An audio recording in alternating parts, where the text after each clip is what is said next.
welcome to Business in Vancouver's conversation with Vancouver Mayor Ken Sim. I'm Haley, very proud to be editor-in-chief of BIV, which this year is celebrating its 35th year in business. We're going to talk all about housing and real estate and development, but given the events of today, I thought maybe we could take a moment and offer an opportunity to comment on an issue that is sort of related to affordability, right? It's the broader issue of livability. Part of that's affordability, part of that's public safety. And today, for anyone who is not aware of what we're talking about, multiple individuals stabbed, an individual ultimately shot and killed by police, traumatic incident for many individuals involved, and just one example, unfortunately, of a string of violent attacks in our city. Your thoughts, what's been top of mind for you in the hours following this event that happened today? I'm going to take my mayor hat off for a sec because I'm a resident of Vancouver as well. We have kids, we have family, we have friends, and we have the same concerns as everyone else does. First of all, to the victims, the two individuals that were assaulted, our hearts and our thoughts go out to them, their family, their friends. It's incredibly traumatic. People have to realize that these individuals are going to live with the trauma for a very long time. And I'm sick and tired of saying Vancouver's a safe place, because it is a safe place. And it's getting safer, and we can talk about that. But when you have events like this, it really jars all of us. One of the things that we wanted to do was unite our city. And that meant we were doing politics differently, which meant if we disagreed with politicians, we picked up the phone and we called them and we sorted it out. And we changed that today. We called the province out. They have committed to adding 400 mandatory care beds to help us with this issue. And enough's enough. You know what? We're tired of the politics, announcements, but no action. And so we're asking the province to step up and make this happen. They've already agreed to it. And we called the feds out on their bullshit. And I'm not getting political here. This is not the Liberal Party, the Conservatives, the Greens, the NDP. We're talking about Ottawa. When we made our announcement back in September that we needed help and we needed the federal government to step up, they called us literally the next day. And then it's been 78 days of zero action. And frankly, that's bullshit. And so the reason I share all this with you is, unfortunately, we have to go to a political playbook that senior levels of government understand, because they're not responding to how we've been running. And so I just put it out there. It's gross that the situation we're in. The city of Vancouver has done everything we can with the tools that we have and the resources that we have. And that's not an excuse. That's just an explanation. At the end of the day, as mayor of the city of Vancouver, no one cares about jurisdiction. All they care about is, look, we just want a safe place where this stuff doesn't happen. And so it's my responsibility and the responsibility of our council to step up and fight for what we believe is right. And if that means we piss people off, and if that means we don't get reelected, I don't give a shit. That's what you're going to get from us, because I can tell you, if the feds and the province don't step up literally once a month, probably, I'm personally going to have to go in front of a camera and say the exact same thing that you've heard me say probably 15 times over. Our hearts and thoughts go out to the people affected or at a loss. And we understand how everyone feels, because we're residents of this place and we love this place and we just want this place to be safe.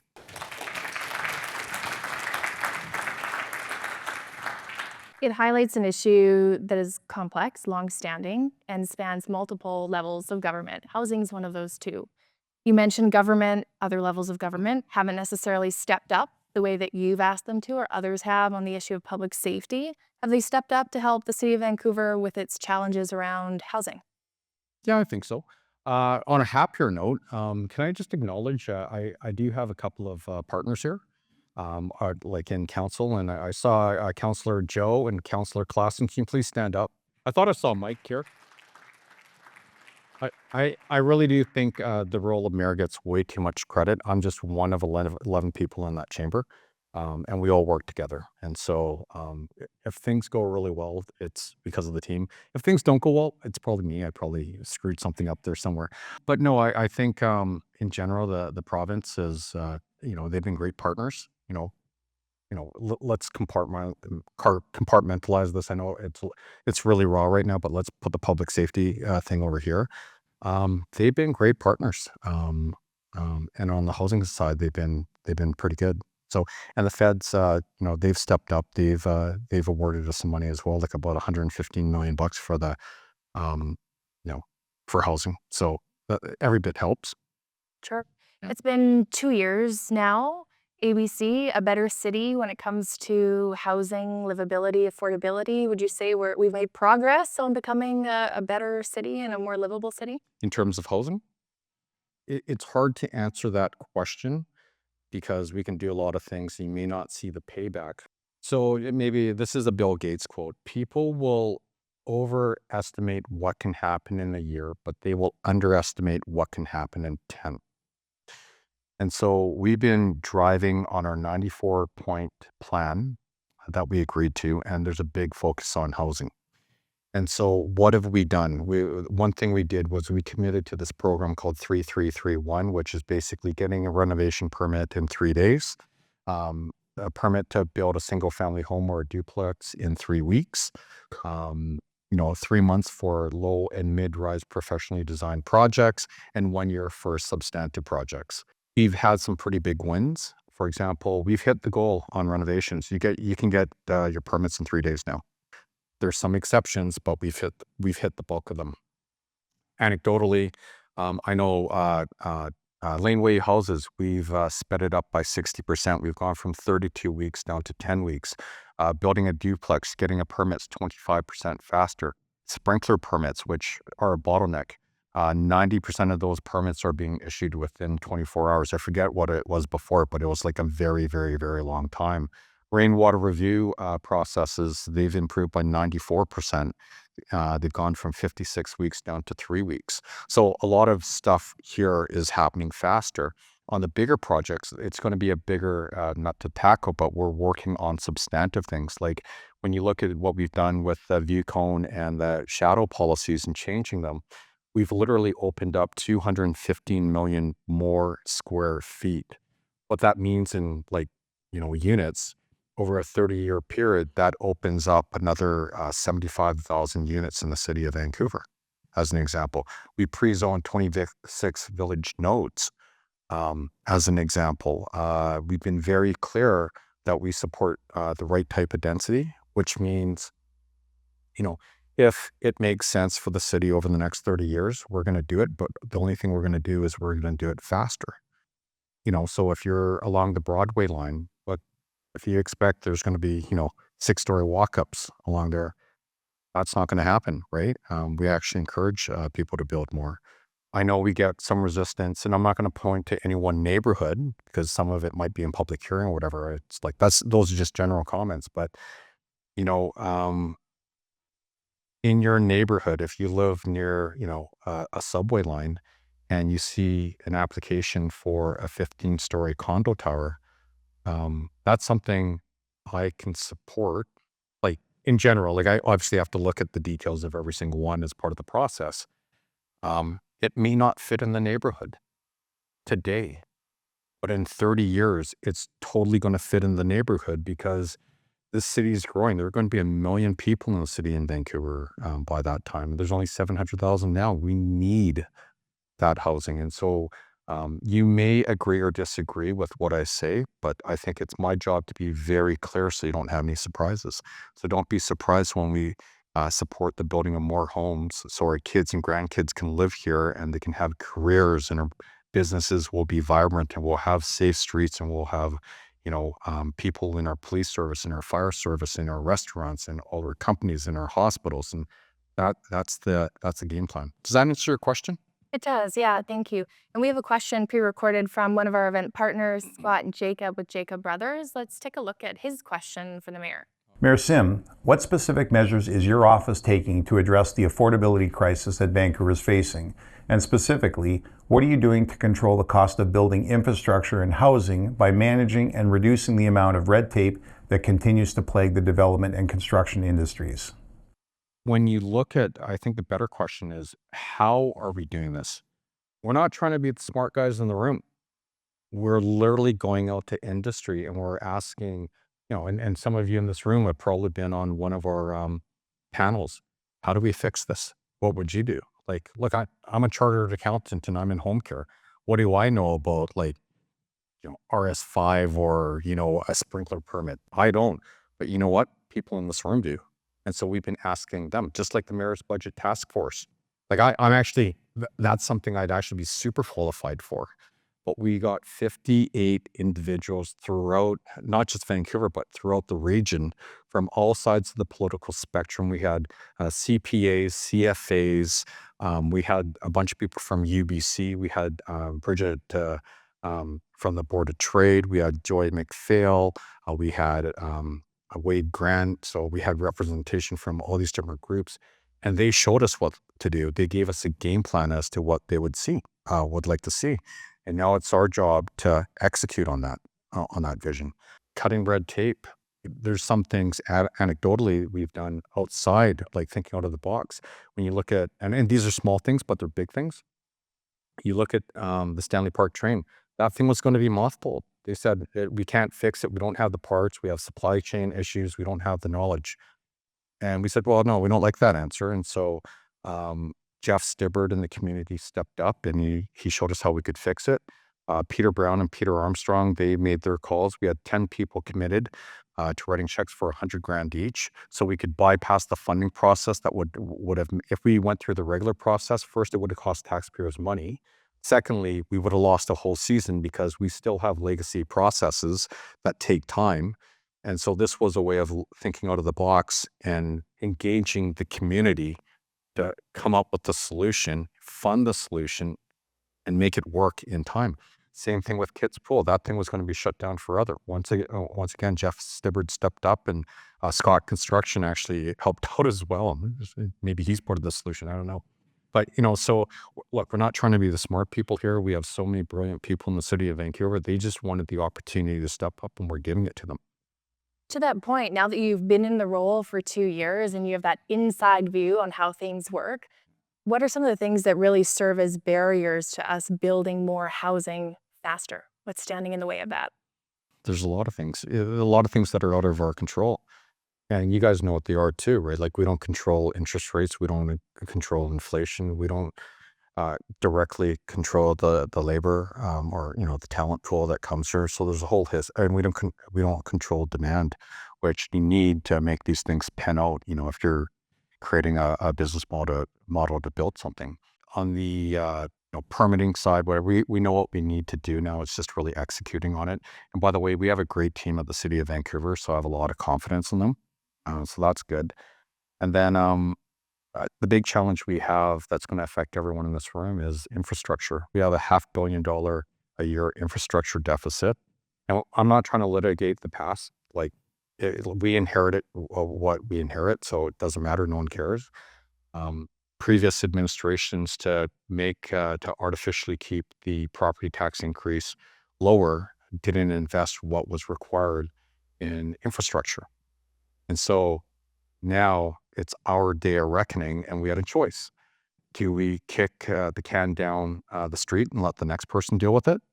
Or do we, take the political hit and increase property taxes by 1% a year to address capital? We took the hit because it's the right thing to do. The alternative is we might have a situation where if we didn't do anything, in 20 years, you may not be able to flush toilets in certain parts of the city. So those are the choices we made. The other choices, the problems we have is transit. The funding model is broken. It doesn't work. It's not scalable. So that's coming down the pipe. But that's more of a regional issue. We have Iona. That's going to be a big nut to crack. If we could get it done for $11 billion, I'd do cartwheels. But I think anyone who builds here knows that's a pipe dream. Guess who's going to be paying for that? So we have challenges that are totally out of our control that we're going to have to deal with. And what we can do our part, acknowledging that's like, we're not even going to whine about it. It's like, okay, great, that's coming down the pipe. How do we fix this here so it counteracts some of the drama we're going to have over here? And that's what we're committed to. And so that's why you'll see things like sponsorship, like selling naming rights to parks and buildings. That's been done everywhere. That's a revenue source. Creating something like the UBC Property Trusts model, they've created over $2 billion of an endowment, and it's growing there. We have the Vancouver Development, Housing Development Office. But we can talk about Bitcoin later. There's a whole host of things that we're doing, including implementing the recommendations of the Mayor's Budget Task Force. I can't give out the number yet, but I think people will be happy with the number that we come in. Wait till next week to set it up. And I know I'm going to get my head rocked by some of my team, but the city, they projected, I think, we need 7 to 9% property tax, 7 to 9% property tax increases every year for the next, 5 years. We said, no, get it to 5.5, and we should come below that number. Okay, we'll watch So- next week. Yeah, some people happy to hear that. Yeah, and look, that's all I can say. I think people will be pretty happy. I know Bridget Anderson from the Board of Trade will be incredibly happy. And in the context of where inflation is right now, after you adjust for that, people should do cartwheels. Great. Well, actually, our partners at REW spoke to some people on this street about affordability and sort of their questions for you. So maybe we can cut to that video now and hear what I wanted to ask you. Hey Craig, do you have any questions for the Mayor of Vancouver? Have you any solutions for the affordability of newcomers coming into the city? Why we don't have enough affordable housing. When is housing going to become more affordable for people who live in this city that make like a blue-collar wage? What are we going to do about solving the unaffordable rent that we have in the city? What you're going to do about how expensive housing has become in Vancouver at the moment. Very difficult for people to pay the mortgages. I make 6-digit money, but I still can't afford the house anywhere, whether in downtown or like outside of downtown and all. How are you going to fix this housing problem? And what should we do to stop these rising prices in this beautiful city? That was like 20 questions at once, but I know it's really Sure. hard to understand which one should I answer. what is the city doing to address affordability, and what are some of the other policies perhaps we can expect your city and council to examine over the next 2 years to try and address the affordability question? Look, anything we can do to reduce the cost of building a home in the city of Vancouver, that's a win. Anything we can do to bring fiscal responsibility to the city, that's a win.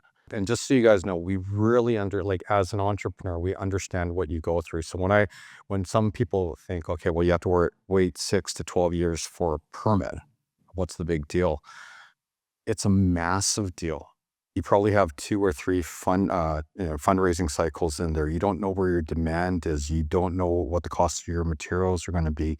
The list goes on and on. So you have to build all these risk premiums. I'm surprised people even want to build, right? And so when we can shave all that time off and then let the builders make the decision whether or not they're going to build or not, and they don't have all that risk embedded in, that's a big win. And so those risk premiums massively add to the affordability crisis. And that's why speeding up the permitting process was such a big deal. Finding other revenue sources so we don't have to burden, residents. Doesn't matter if you're a renter or a homeowner. If there's property taxes, you pay for it one way or the other. If you run a business, you pay for it. So, and it doesn't matter if you own the building or not, right? You still have to pay for it. So we're very conscious of that. And to have a vibrant city, we have to get a handle on that. But this is where I want to take the conversation to a different place. I think the city's ready for it now. By the way, we're still working on all this stuff, but there's something going on that is out of our control. That people have to be conscious of, or we can do everything we're going to do, and there are going to be so many people that are shut out of housing in the city. Our currencies, not just in Canada, but across the planet, are getting debased at a rate higher than what people are making. And that's a problem. That's why accountants, lawyers, teachers, police officers, first responders, physicians, they're getting priced out of the market. So I'm going to run some numbers by you. because I had to prove this to myself. I heard a stat that the house prices in Vancouver haven't increased since 1930. Yeah, it doesn't make any sense, right? When priced in gold. So I went to 1995. And so if you, from 1995 to 2022, the average house price in Vancouver went from $500,000 to 2.43 million, went up 381%. When priced in gold, it went from 958 ounces of gold to 957 ounces of gold. It didn't change. And you can say, Ken, you've cherry picked those years, but if you go through the last 100 years, the variability is only about 10 to 15% from peak to valley. And so we can do all this stuff. You can do all the stuff you're doing as builders. We can have the most fiscally responsible civic government. You can make houses as, affordably as possible. And people are going to get lost because they're getting killed by inflation. And so we need to do something about that. I'm actually concerned about the city over the next 30 years. If we don't address it, we will be like, we'll be in the same boat as people trying to buy a house, where we won't have the financial resources to be able to provide us all the services we do, including police, engineering, working in the permitting department, what have you. And so that's one of the reasons why we're looking at our team members exploring Bitcoin. And so that's a whole other conversation. I know it's a little, there are a lot of people that think it's sort of quack science and all that stuff. I highly encourage people to get educated on it. I've been in it for 5 years. We understand it. And once you really do your research, you go, oh my God, this is something that can actually not only save our city, but give people the opportunity to actually be able to buy a home. But that's another conversation. I don't know if you want to go down that rabbit hole. This is about housing, but like, we have to think of the problem differently, and we have an opportunity to lead. And this is actually a risky move on our part because it's too early. Not the technology, but having the conversation is still early. But the stakes are so high. And so we're actually willing to take a political risk and look like idiots to start the conversation and get people up to speed on this conversation so we can actually address the real issue. Or we can stick our heads in the sand and pretend it's not happening. But I can tell you, if we do that, we're in a lot of trouble. And it's actually not even about Bitcoin anymore. It's about, you could say, you can make the argument for gold or some asset that isn't getting debased at the same rate as our currency is. And so we have to protect the city. And this is one avenue of doing it. We're going to go to audience questions in a moment. So if you do have a question, please think of it. And we have handheld mics we can make available. The city of Vancouver has been labeled as impossibly affordable for 16 years running. And when you look at the data from Demographia, and that's a complicated chart that might not be easy to see, but the key metric is 12.3. So a multiple of 12.3 of median income in the city of Vancouver. And that's increased not necessarily year over year, but over time since they've been tracking this data. Do you think that there's a path to becoming an affordable city in Vancouver, or is there a level of the fact that it will not necessarily be affordable to every person? Well, yeah, look, let's just call it what it is. It won't be affordable to every single person. It never has been. I've lived here my whole life, and I don't want to be flippant, but if we think that every single person in Vancouver who ever wants to come to Vancouver will be able to afford a place in Vancouver, it's not going to happen. Even if we hit the cover off the ball, I think we can all agree to that. Is that fair? Yeah. Okay. So let's have a real conversation.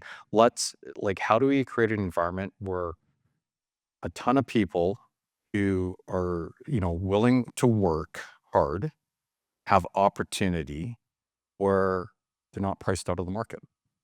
And I don't mean like you have to make a gazillion dollars and you have to have some really crazy job. I mean, like, if you want to, I think of my parents. We grew up my mom was a typist, and the typing pull at BC Packers, supported a family of 5, and my parents struggled, and they strung enough money together, and they didn't make very much money, but they strung enough money together to by a little, rancher in South Vancouver. And that's where we lived. And so, we can create those opportunities. Part of it is creating an environment where it's easier to build in the city of Vancouver. So we set our home builders up for success. The other part of it, and no one talks about it, but it's about creating opportunity here. And that's why, making and creating this environment where Vancouver's open for business, right, is so important. And that's why I look at Web Summit. There's a reason why we flew to Austin, we flew to Houston, we flew to Toronto. We're waving the flag. We're playing a support role for the groups like Destination Vancouver and the Frontier Collective and, Brenda Bailey, um, from the government, the provincial government. They were all there as well. And together, we worked to land this conference. A big shout out to Bill Tam and a few other individuals. When the deal was dead, they're going somewhere else. They actually flew to Brazil and they said, just come up to Vancouver, and they showed Vancouver. And so this was a group effort. We supported it to help it get over the line, but we don't want to take credit for it. There's so many people worked on it. It's hugely impactful when you have over 40,000 people in the tech space coming to Vancouver every year for 3 years, and they're going to meet the local companies. And some of those people are going to fall in love with our city, and they're going to set their companies up here, and they're going to be paying high wages. Guess what? That 12 point whatever goes down because now we're dealing with opportunity. Now we're creating an environment where people can make more money, where they can afford these homes. That's the other side of the equation, and we're working on that as well. Do we have any questions for the mayor from our audience? I can talk in general terms too. It's so hard because Vancouver's a big city, right? So I can't really talk about zoning in one block versus the other. But what I can tell you, it goes back to my original comment. If something makes sense for the city over the next 30 years, what you will get from our administration is we will support it and we'll try to make it go as fast as possible. So when I look at Jericho lands, I've been very clear personally. I'm not going to speak for the rest of our councillors. And I know like they support it in general, but for me personally, if I could wave a magic wand, that would have happened 10 years ago, right? And we wouldn't be in, part of the challenges we have. And I can tell you, a lot of my neighbors are pissed off right now because I live in that neighborhood.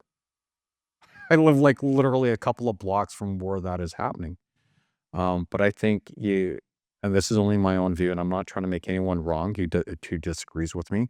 But if we want to get serious about housing, if we want to get serious about the vibrancy of our economy, if we want Vancouver to succeed, if we want to be able to walk into a hospital sometime in the future when we need it, if we want to go to a restaurant and hang out with our friends, we need to support projects like that so people can live and work and play in our city.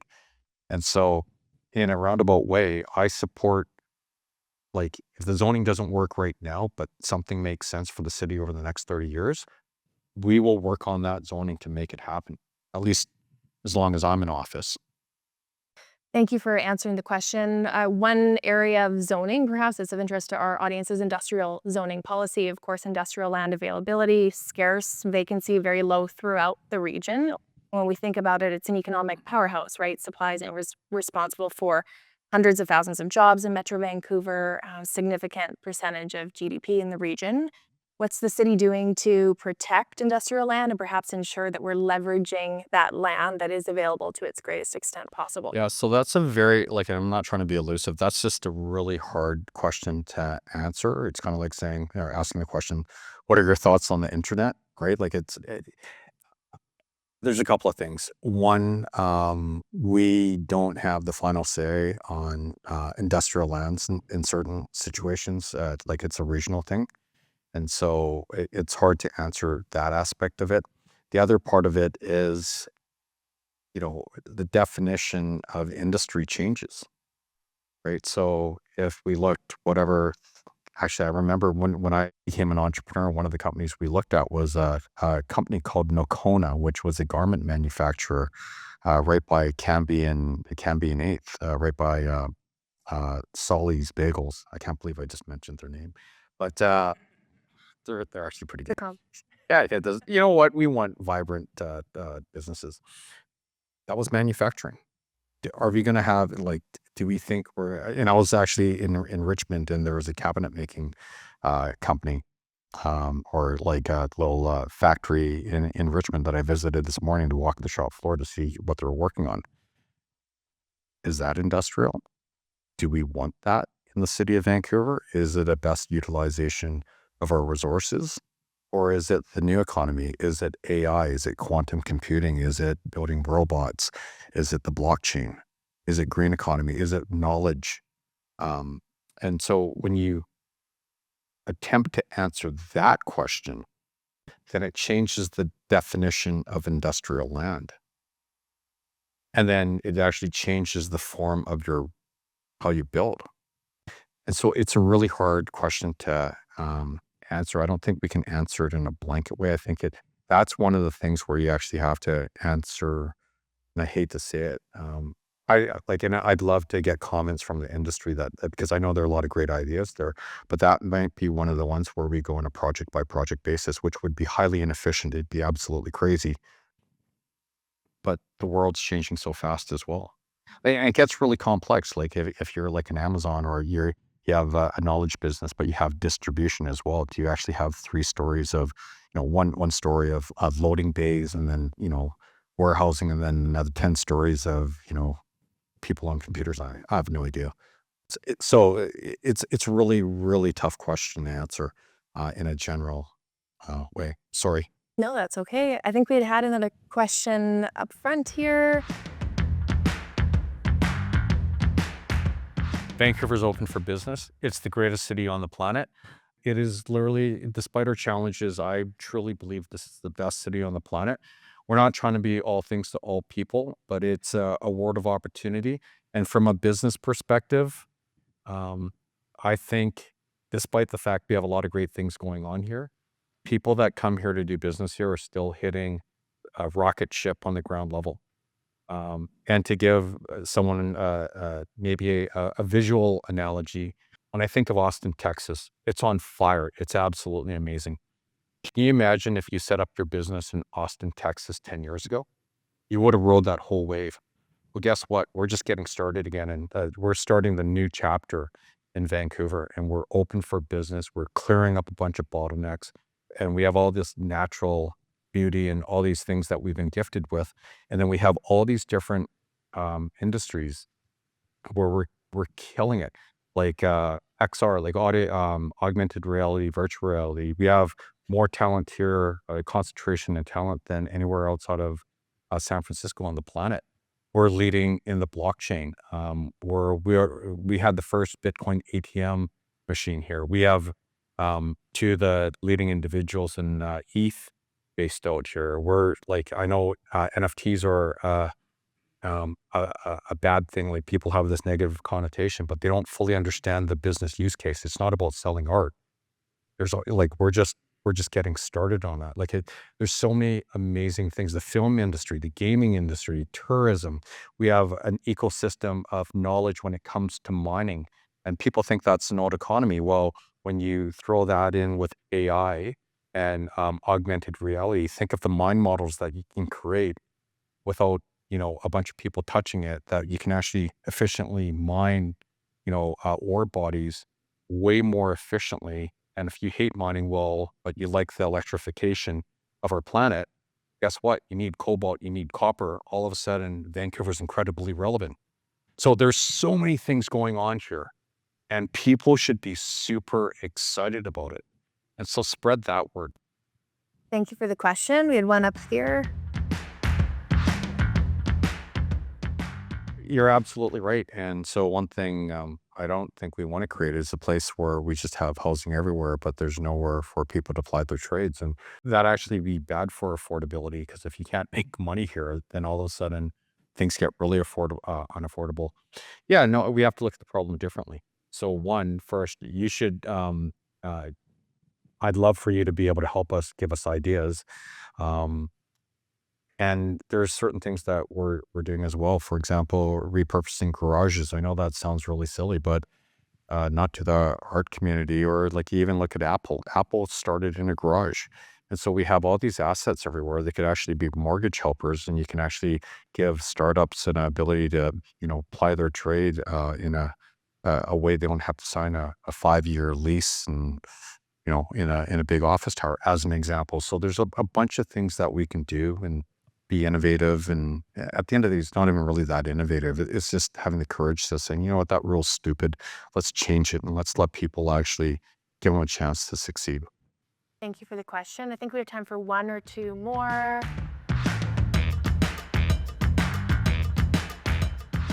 We have to create an environment, I think, where people can succeed and they want to be in the city of Vancouver. I think it's that simple. And so you create a safe city where there's a vibe, where, people enjoy their time here and they have opportunity. And if we do that, I think we go a long way in setting Vancouver up. And so what have we done? And look, we have a lot more work to do. And it's incredibly obvious when we have an event or an incident like the terrible thing that happened this morning. That's why we're very clear. Public safety was a big part of our mandate, right? Because this was happening before. And so hiring 100 cops, allocating resources to hire 100 mental health nurses, which the health authority then took and they changed the plan. We totally support it. They're the experts, so they told us what they wanted to do. Public safety, big issue. And doing the nurse thing, that actually isn't in our core responsibilities. We took a lot of flack for that. That's actually a provincial responsibility, but we said, we're not going to be victims. We're going to take the hits and we're going to do it. And if it works, great, then we'll worry about that later. And it's working, by the way. It is working big time. Making it easier for businesses to, get started and survive and then thrive.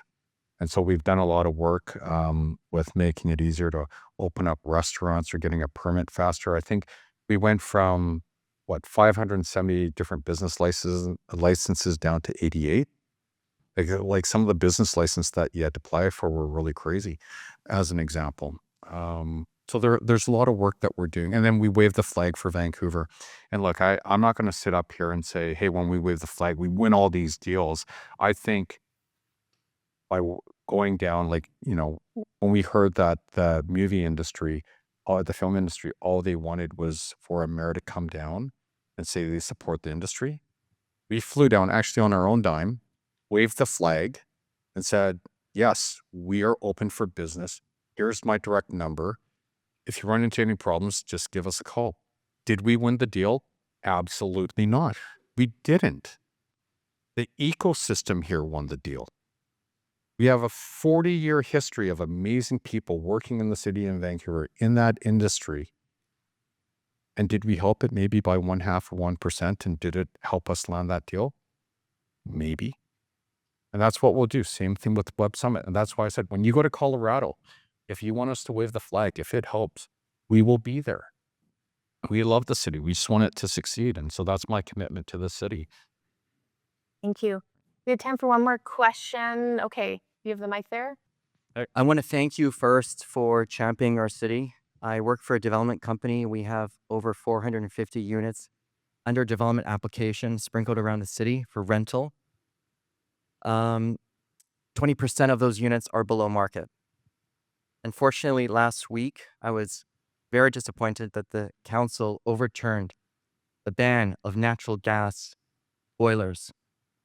Because unfortunately, I was hoping that our developments were going to be using natural gas heating. Is that issue dead? Is that something that we can revisit? Because unfortunately, for tenants, the rents are getting higher and higher. And for them to pay even more in terms of utilities is something that, we like to help. The one thing you get from me is authenticity. I'll just be incredibly blunt and explain the situation. We ran on 94 points. That wasn't one of them. And so I surround myself personally. I rarely say I, but in this case, I say I. I'm a big believer in surrounding yourself with people from diverse views and smart people. And so that both went down. And I was very clear. I support natural gas because it makes sense. And in fact, in that chamber, I asked, they said, and our city staff are great, by the way. Okay, so I'm not knocking them at all. They mentioned that we could be in a dire situation where temperatures rise between 3 and 4% on the globe. And so I asked the question, well, by banning natural gas, what impact will it have on the rate of change of temperature? You know what the answer was? 0. Okay, so and that comes at a cost. And I know it's important for Vancouver to signal to the world that we're going to take a leadership role. But I also like to ask myself, at what cost?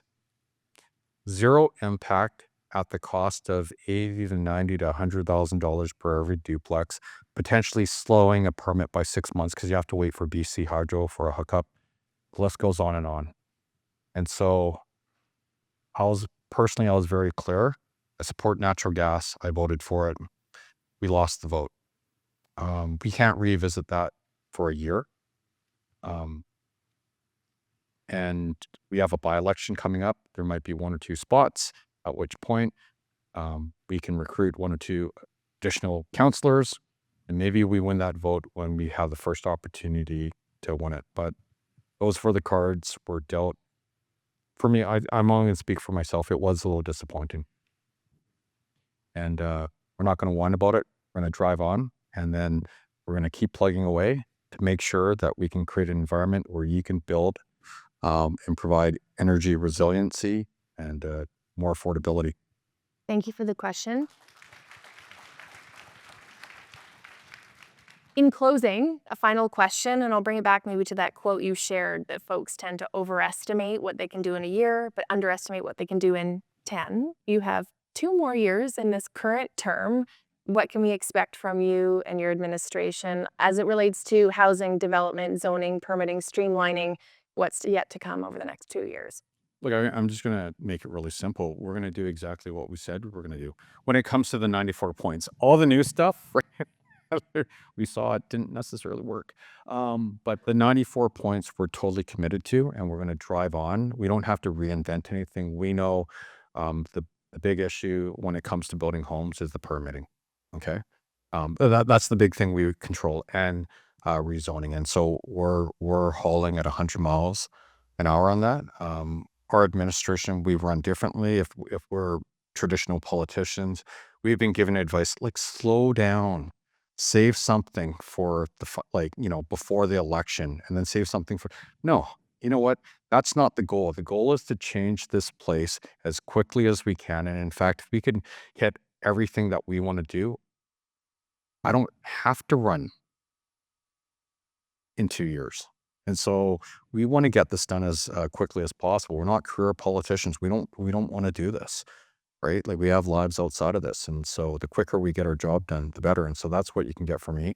That being said, I am planning on running again, right? And I put that out there because I think people need certainty. Like,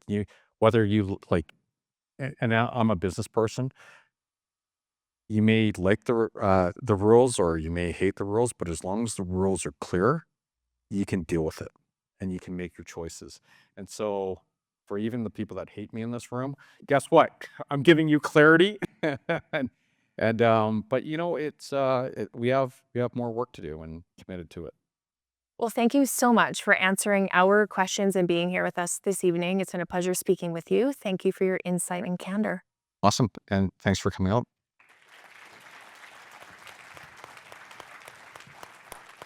And I would like to thank you fully, one of our partners, Todd Jacob of Jacob Brothers, to the stage to provide some closing remarks. Welcome, Todd.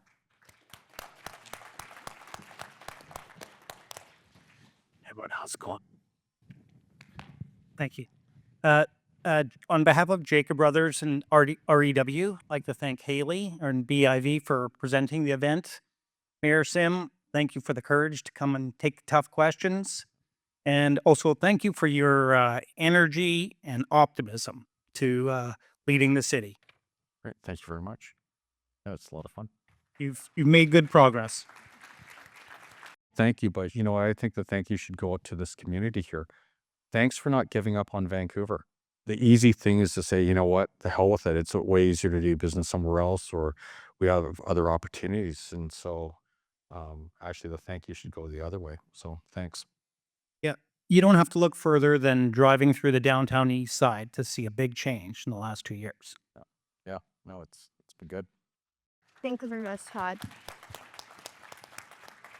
And thank you all for joining us this evening. A special thank you again to our generous partners and sponsors, Jacob Brothers and REW. We'd also like to extend our gratitude to the Paradox for their hospitality and to the teams at BIV and Flyberry Events for organizing this event. If you enjoyed the discussion, there will be more of them upcoming for us. BC Expert Awards in January, 40 Under 40 Awards, which you've won in the past, an alum of the awards. A long time ago. Oh, not that long, not that long. Well, it was a long, I haven't qualified for that award for a very long time. Well, we're now handing out Lifetime Achievement Awards, so you don't need to be under 40 anymore to win one of them. Yeah, but you need to do something. So, So we have those coming up and more information at biv.com/events. Again, thank you for enjoying and spending this evening with us. Thank you for partaking in the discussion, and please enjoy our cocktail reception and keep the conversation flowing. Have a great evening.